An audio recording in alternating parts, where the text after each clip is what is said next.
Hey guys, I'm inside my recycled window greenhouse with some Mediterranean fruiting plants, and today I would like to talk to you about the beloved fig. If anyone's had a fresh, ripe, real, good fig, you know exactly what I'm talking about.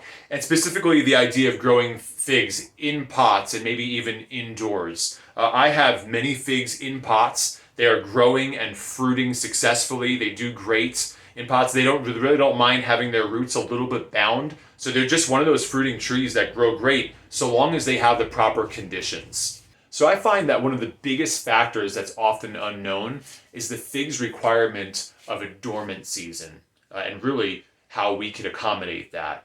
So a fig, just like every other deciduous fruiting tree, really needs a dormant stage, a dormant season to drop its leaves and rest in order to be healthy and bear fruit next season. A lot of times you'll see product tags and websites that are selling figs say something about bringing them indoors if you live in cold climates. The problem with that is in the comfort of your home, you might not have that proper mild Mediterranean winter environment for your tree to give it that dormant season.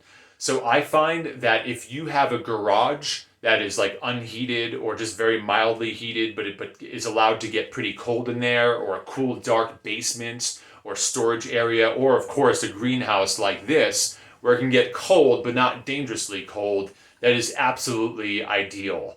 Now, of course, there are some guidelines to this. I really find that the figs should get around 45 degrees, 50 degrees Fahrenheit, or lower.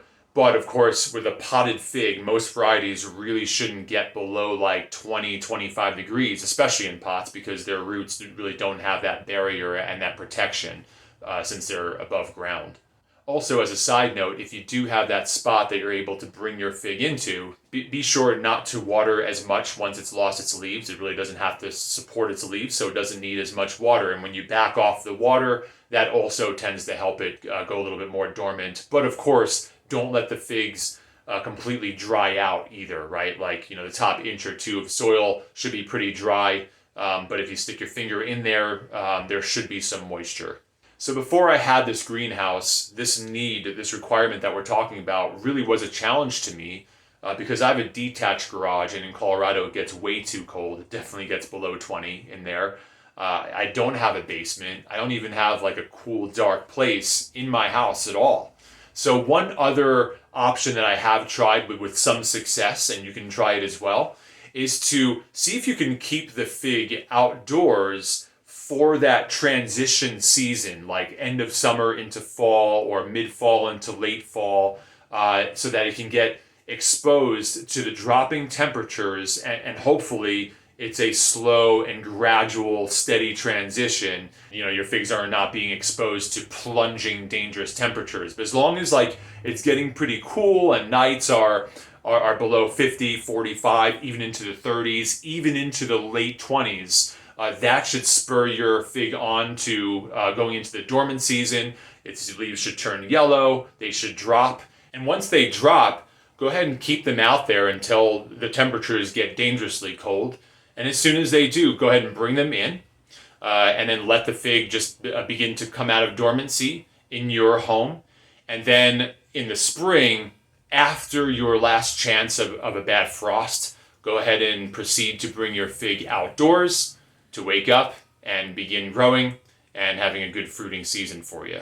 Now, if you do take this advice, one important piece to consider is hardening your fig off. So that transition from in your home to outside, it's going to sprout those tender leaves that aren't used to direct sunlight. Of course, keep it in the sunniest window you do have while it's inside. Either way, still, when you bring it out, it really does need a slow transition into full sun. So follow a proper schedule of hardening off. So bring, if you can, I know it's not easy, but bring the fig out to an area where it gets a little bit of partial sun maybe, and then move it into an area where it gets full sun gradually. This will really keep your fig leaves from burning. Up here at high altitude in Colorado, it is really challenging to properly transition your fig from indoors to outdoors without having the leaves burn, just simply because we're a mile high and the sun is really strong here. I think it's possible still though, but it just has to be a really slow and careful process.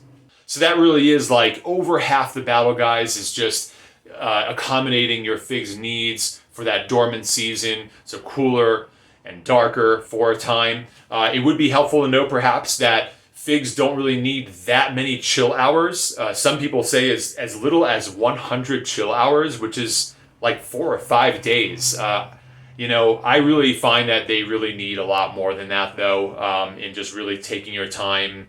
It really is the best way to do it.